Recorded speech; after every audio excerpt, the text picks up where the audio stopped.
मित्रांनो, मागच्या तासिकेला आपण हुंडा पद्धती आणि त्याची कारणे बघितली होती, त्याचे परिणामसुद्धा पाहिले होते. तर या तासिकेला आपण बघणार आहोत हुंडा पद्धती समाप्त करण्यासाठीचे उपाय. 1 नंबर असा आहे की हुंडा प्रतिबंध कायदा.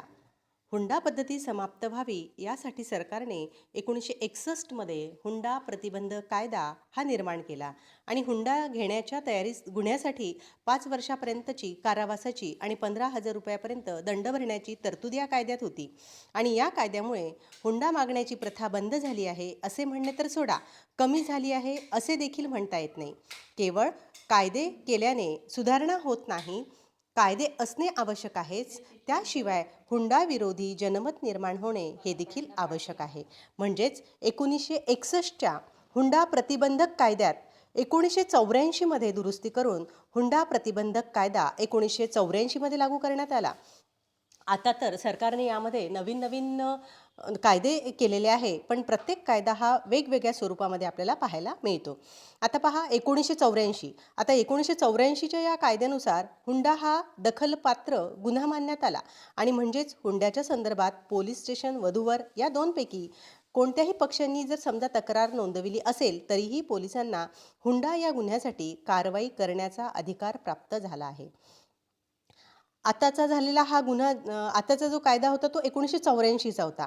आता बघूया आपण 1986 मध्ये जो कायदा या ठिकाणी दुरुस्ती केली गेली. प्रत्येक वेळी कायद्यामध्ये दुरुस्ती ही कालानुसार केली जाते आणि आता ह्याच्यामध्ये आहे 1986चा हुंडा प्रतिबंधक कायदा. तो संशोधित कायदा म्हणून लागू करण्यात आला आणि 1986च्या कायद्यातील तरतुदीनुसार हुंड्याच्या गुन्ह्याकरिता जमानत दिली जात नाही. गुन्हेगारास 5 वर्षाचा कारावास आणि 15,000 रुपयांचा दंड ठोठावण्याची तरतूद या 1986च्या संशोधित कायद्यात करण्यात आली.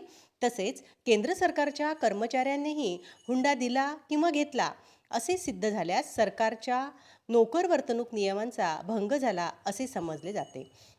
आता हुंड्याच्या गुन्ह्यातील गुन्हेगारास शिक्षा व्हावी या हेतूने 1986 मध्ये हुंडाबळी हा दंडविधानात 304(ब) या उपकलमाचा समावेश करण्यात आला. पण 304(ब) या कलमानुसार ज्या विवाहित स्त्रीचा जळल्यामुळे किंवा अन्य कारणामुळे मृत्यू झाला किंवा विवाहानंतर 7 वर्षाच्या आत विवाहित स्त्रीचा कोणत्याही कारणामुळे मृत्यू झाला असे आढळून आल्यास त्यांचा हुंड्याशी संबंध आहे हे साक्षी पुराव्याच्या आधारे सिद्ध झाल्यास त्या मृत्यूला हुंडाबळीचा मृत्यू असे म्हटले जाईल.